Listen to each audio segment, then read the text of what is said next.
Hello all, welcome back to my channel. இன்றைக்கி வந்து ஒரு day in my life vlog தான் நான் போட்டிருக்கேன். ஒரு ஸ்லோவான டே, பட் நான் அந்த அன்றைக்கி என்னெல்லாம் பண்ணேன்னு சொல்லிட்டு A to Z கவர் பண்ணி போட்டிருக்கேன். இந்த வீடியோ கண்டிப்பாக ஏதாவது ஒரு வகையில் உங்களுக்கு யூஸ் ஆகும்னு நம்புகிறேன்.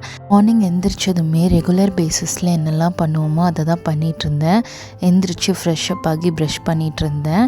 பாப்பாவும் நல்லா தூங்கிட்டு இருந்தா. எப்போவுமே வந்து எனக்கு அலாரமே அவள் தான். 10 மணிக்கு வந்து அவள் முழிப்பா, அவளோட சேர்ந்து நானும் முழிப்பேன். அது வரைக்கும் நானும் தூங்கிட்டு தான் இருப்பேன். பட் அந்த அன்னைக்கு வந்து கொஞ்சம் சீக்கிரமே எந்திரிச்சிட்டேன், ஏன்னா வீடியோ வந்து எடுக்கணும் அப்படின்ட்டு. ஸோ பாப்பாவோட ரொட்டீன் எப்படி இருக்குன்னா, நைட் 10:30 11 மாதிரிலாம் தூங்கிடுவாங்க. இன் பிட்வீன் வந்து நான் 3 o'clock போல் எழுந்திரிச்சு ஃபீட் பண்ணுவேன். அப்புறமா வந்து அவளாவே வந்து டிமாண்ட் பண்ணிடுவாள். ஒரு 5 o'clock சினுங்கன்னா நான் அப்போ ஃபீட் பண்ணிடுவேன். அதுக்கப்புறம் அவள் தூங்கிட்டான்னா ஸ்ட்ரெயிட்டாக வந்து 10 மணிக்கு தான் முழிப்பாள். சில நேரம் 11 மணி கூட ஆகும். அப்போ தான் நானுமே முழிப்பேன். இப்படி தான் போகும். ஸோ நைட்டு வந்து தூங்காமல் இருக்கிற டைம்லாம் போயிடுச்சு. இப்போ நல்லாவே வந்து தூங்குறாங்க. சம்டைம்ஸ் நானும் தூக்கத்தில் சில நாள் நைட் ஃபீடே பண்ண மாட்டேன். அதனால தப்பில்லை, அவங்க டிமாண்ட் பண்ணும் போது ஃபீட் பண்ணாலே போதும் தான் டாக்டர் வந்து சொன்னாங்க. நானும் அந்த மாதிரி தான் பண்ணுவேன். சில நாள் நானாக முழிச்சு அலாரம் வச்சு ஃபீட் பண்ணுவேன். அதனால ஒன்றும் தப்பில்லை. அன்றைக்கி வந்து ஹேர் ஃபால் பண்ண வேண்டியதாக இருந்துச்சு. ஸோ அதுக்கு முன்னாடி தலைக்கு நல்லா எண்ணெய் அப்ளை பண்ணி நல்லா கொஞ்சம் நேரம் ஊற வச்சுட்டேன். இப்படி பண்ணுறதுனால ஏதோ முடி நல்லா இருக்கும், அவ்வளோக்கா கொட்டாதுன்னு எங்கள் அம்மா சொல்லுவாங்க. பட் அப்படிலாம் இல்லை. ஆஃப்டர் டெலிவரி எனக்கு இன்னும் ரொம்ப மோசமாயிடுச்சு. டெலிவரி ப்ரெக்னென்சிக்கெலாம் முன்னாடியே வந்து முடி நல்லாவே எனக்கு கொட்டிகிட்டு இருந்தது. பட் ஆஃப்டர் டெலிவரி எனக்கு பயங்கரமான ஹேர் ஃபால். இது வந்து எதனாலனே எனக்கு தெரியல. எல்லோரும் இதை ஃபேஸ் பண்ணுவாங்க. பட் எனக்கு இதெல்லாமே ரொம்ப புதுசாக இருந்தது. ரொம்ப டிப்ரெஸ்டாக ஆகிட்டேன். சில பேருக்கு ப்ரெக்னெண்ட்டாக இருக்கும் போதே நிறையா ஹேர் ஃபால் ஆகும். பட் எனக்கு வந்து அப்போது ஹேர் ஃபால் அவ்வளோக்கா இல்லை, நார்மலாக தான் இருந்தது. பட் ஆஃப்டர் டெலிவரி எல்லாத்துக்கும் சேர்த்து வச்சு கொத்தாக எனக்கு முடி கொட்டுனுச்சு. மேபி இது ஹார்மோனல் சேஞ்சஸாக கூட இருக்கலாம். பட் இதுக்கு என்ன பண்ணுறதுன்னு எனக்கு சுத்தமாக ஐடியாவே இல்லை. ரொம்ப கவலையாக தான் இருக்குது. பார்ப்போம் கொஞ்சம் கொஞ்சமாக இது மாறுதா அப்படின்னு. ரூம் க்ளீன் பண்ணும் போது கூட தூசி குப்பெல்லாம் தாண்டி என் முடி தான் அங்கேயும் இங்கேயும் சுற்றி சிக்கிட்டுருக்கும். செம கடுப்பாக இருக்கும். அதுவும் கையில் எடுத்து க்ளீன் பண்ண வேண்டியதாக இருக்கும். சீப்பில் முடி கொட்டுறதே தாங்க முடியாது. இதில் ரூம் ஃபுல்லாக முடி தான் என்னோடது. ரொம்பவே வந்து கஷ்டமாக தான் இருந்துச்சு. நீங்களும் இந்த மாதிரி டெலிவரிக்கு அப்புறமா நிறையா ஹேர் ஃபால் ஃபேஸ் பண்ணுறீங்கன்னா கண்டிப்பாக மறக்காமல் கமெண்ட் பண்ணுங்கள். அண்ட் இதுக்கு என்ன பண்ணுறதுன்னு எனக்கு தெரியல. நிறையா ஹோம் ரெமெடிஸ் கூடலாம் இருக்குது. பட் அதை ட்ரை பண்ணவும் ரொம்ப சோம்பேறித்தனமாக இருக்குது. ஈஸியாக ஏதாவது சொல்யூஷன் இருந்துச்சுன்னா கூட மறக்காமல் எனக்கு கமெண்ட் பண்ணுங்கள்.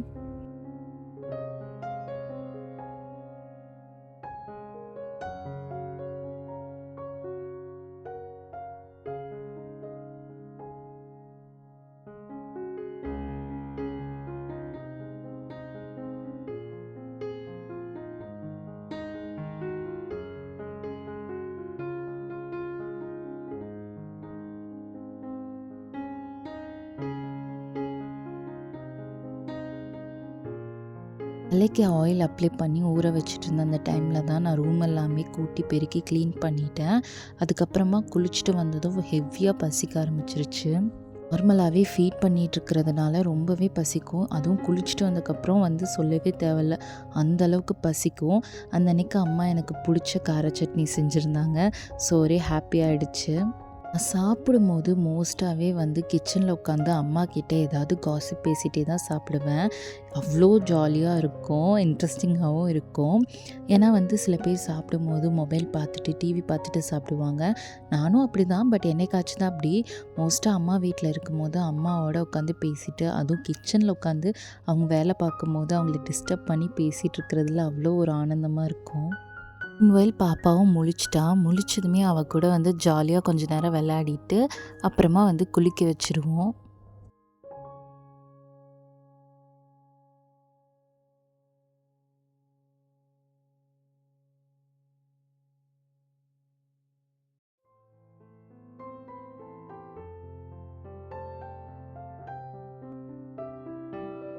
டெலிவரிக்கு முன்னாடியே வந்து செபாமெட் ப்ராடக்ட் தான் யூஸ் பண்ணணும்னு நான் யோசிச்சு வச்சுருந்தேன். ப்ராடக்ட்னா செபாமெட் சோப் அண்ட் ஷாம்பு மட்டும் வாங்கிக்கலாம்னு யோசிச்சு வச்சுருந்தேன். டாக்டருமே அதுதான் யூஸ் பண்ணணும்னு சொன்னாங்க.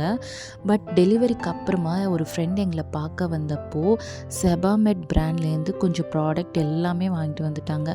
Like massage oil, ரேஷ் cream, powder, அது இதுன்னு வாங்கிட்டு வந்துட்டாங்க. பட் அதெல்லாம் இப்போ வரைக்குமே வந்து நான் யூஸ் பண்ணல. வெறும் அந்த சோப் அதுக்கப்புறம் ஷாம்பு மட்டும்தான் யூஸ் பண்ணுறேன்.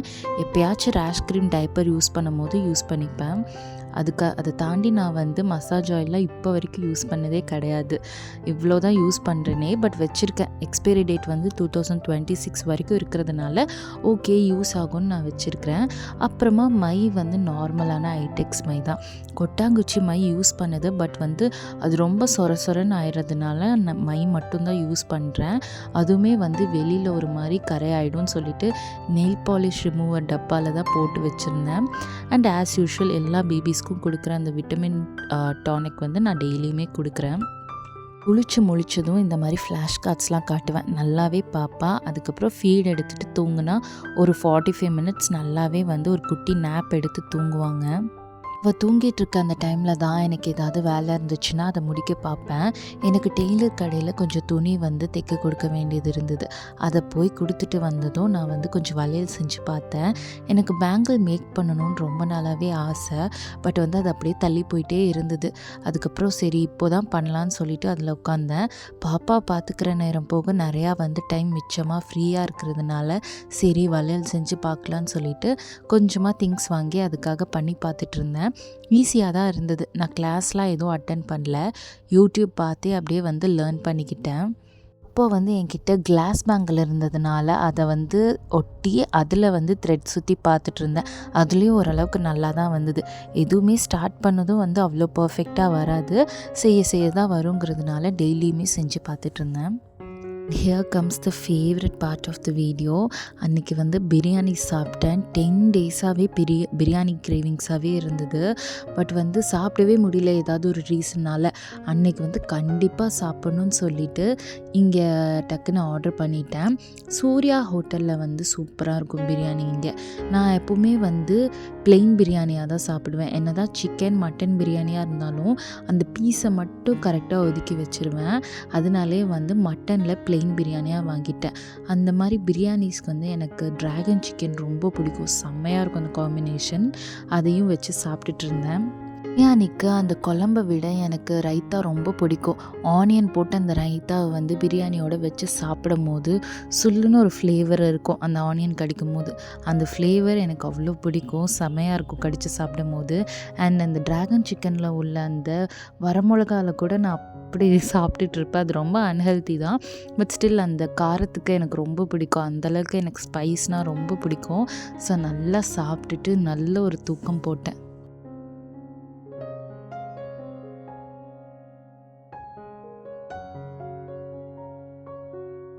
ஈவினிங் ஆயிடுச்சு. நானும் என்னோடய சிஸ்டர்லாவும் கொஞ்சம் திங்ஸ் வாங்குறதுக்காக டவுன் வரைக்கும் போயிருந்தோம். இந்த மாதிரி வெளியில் கிளம்பும் போது நான் மில்க் எக்ஸ்ப்ரெஸ் பண்ணி வச்சுட்டு வந்துடுவேன்.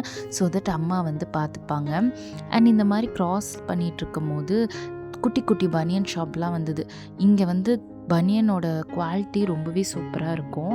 அது கொஞ்சம் வாங்கினோம். மோஸ்ட்லி நிறைய ஹோல்சேல் கடை இருக்கும் அங்கெல்லாம். ஆனால் உள்ளே அவ்வளோக்கா விட மாட்டாங்க.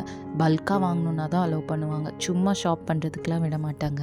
இந்த மாதிரி நடந்து போகும்போது என்னோடய ஸ்கூல் பார்த்ததுமே நிறையா மெமரிஸ் அப்படியே ஃப்ளாஷ் ஆகி போணுச்சு. ஏன்னா காலேஜ் டைம் விட ஸ்கூல் டைம் மெமரிஸ் எனக்கு கொஞ்சம் அதிகமாக இருந்தது. அதெல்லாம் கோல்டன் டேஸ். மறுபடியும் என்ன பண்ணாலும் கிடைக்கவே கிடைக்காது. அப்படியே யோசிச்சுட்டு நடந்து வந்துட்டு இருந்தோம். தென் இந்த ஃபேன்சி ஸ்டோர் போனோம் பர்டிகுலராக. பிகாஸ் வளையல் செய்கிறதுக்கான ரா மெட்டீரியல்ஸ் இங்கே சூப்பராக இருந்துச்சு. எஸ்பெஷலி அந்த ஸ்டோனில் வந்து எத்தனை கலர் இருந்துச்சு, எத்தனை டிசைன் இருந்ததுன்னு சொல்லவே முடியாது. அவ்வளோ இருந்தது. ரொம்ப கன்ஃபியூஸ் ஆகிடுச்சு எது வாங்குறதுன்னு. அப்புறமா வந்து பின்ட்ரெஸ்ட் பார்த்து என்ன மாதிரி வளையல் செய்கிறோமோ அதோட டிசைனுக்கு ஏற்ற மாதிரி ஸ்டோன் வாங்கிட்டேன்.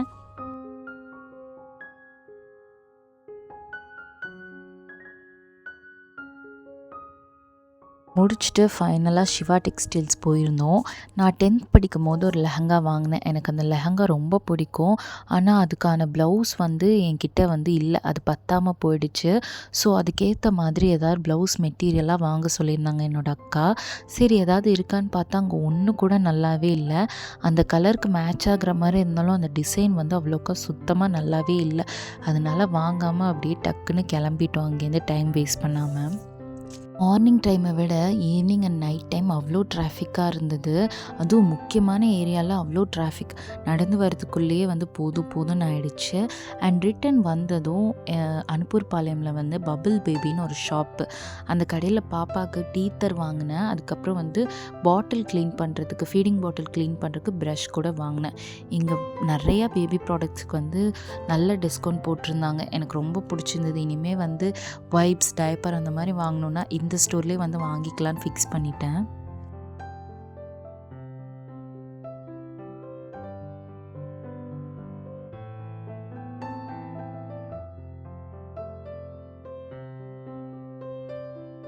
நான் என்னெல்லாம் வாங்கினேன்னு சொல்லி சீக்கிரம் காமிச்சிடுறேன்.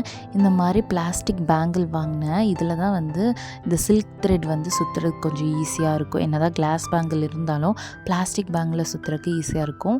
அதுக்கப்புறம் இந்த பேண்ட் ஒன்று வாங்கினேன், நல்லா இருந்துச்சு, சாரீஸ்க்கெலாம் போட்டுக்கலாம். அண்ட் பேங்கிள் செய்கிறதுக்கான ஸ்டோன்ஸ் கொஞ்சம் வாங்கினேன். கொஞ்சம் நிறையாவே வாங்கினேன், ஏன்னா பத்தாட்டி நமக்கு ரொம்ப கஷ்டம் ஆகிடும்ல. கொஞ்சம் நிறையா வாங்கிட்டு கடைசியாக இந்த சில்க் த்ரெட் வாங்கினேன். அண்ட் இன்னொரு விஷயம் ஷேர் பண்ணிக்கணும்னு தோணுச்சு. நான் வந்து வைப்ஸ் வாங்கினேன், வெட் வைப்ஸ். சென்னை சில்க்ஸில் வந்து ஆஃபர் இருந்துச்சுன்னு சொல்லிட்டு 200க்கு 2 வெட் வைப்ஸ் வாங்கினேன். இது நல்லா தான் இருக்குது இந்த வைப்ஸ். ஆனால் வந்து என்ன ப்ராப்ளம்னா ரொம்ப ஃப்ரேக்ரன்ஸ் அதிகமாக இருந்துச்சு. நான் ஃபர்ஸ்ட் மீமி பிராண்டில் யூஸ் பண்ணிகிட்டு இருந்தேன், அது ரொம்ப நல்லா இருந்துச்சு. ஃப்ரேக்ரன்ஸ் கூட கம்மி தான். இதுவும் வாட்டர் வைப்ஸ் தான், சூப்பராக இருந்துச்சு. பட் ரொம்ப ஃப்ரேக்ரன்ஸ் அதிகமாக இருக்குது. ஃப்ரேக்ரன்ஸ் அதிகமாக இருக்கிற வைப்ஸ் வந்து நம்ம பேபிஸ்க்கு யூஸ் பண்ணக்கூடாதுன்னு வந்து டாக்டர் சொன்னாங்க. அவரை பார்த்துட்டு டக்குன்னு வாங்கினது எவ்வளோ பெரிய தப்புன்னு லேட்டராக தான் புரிஞ்சுக்கிட்டேன். அதுக்கப்புறமா வீட்டுக்கு வந்துட்டு நைட்டுக்கு நானே வந்து பாஸ்தா செஞ்சுக்கிட்டேன். கொஞ்சமாக வந்து கார்ன் இருந்தது, ஆனியன் இருந்தது, பாஸ்தா இருந்ததுனால வந்து டக்குன்னு செஞ்சிடலான்னு பாஸ்தா தான் செஞ்சேன். அண்ட் இது என்னோடய கம்ஃபர்ட் ஃபுட். ஸோ இதை செய்கிறதும் ரொம்ப ஈஸி தானே. ஸோ டக்குன்னு செஞ்சு சாப்பிட்டுட்டு இருந்தேன்.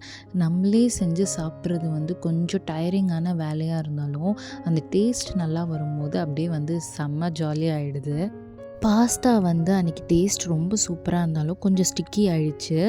பட் டேஸ்ட் நல்லா இருந்ததுனால அது பெருசாக எனக்கு தெரியல. அதை நான் அப்படியே ஜாலியாக என்ஜாய் பண்ணி சாப்பிட்டுட்டு இருந்தேன்.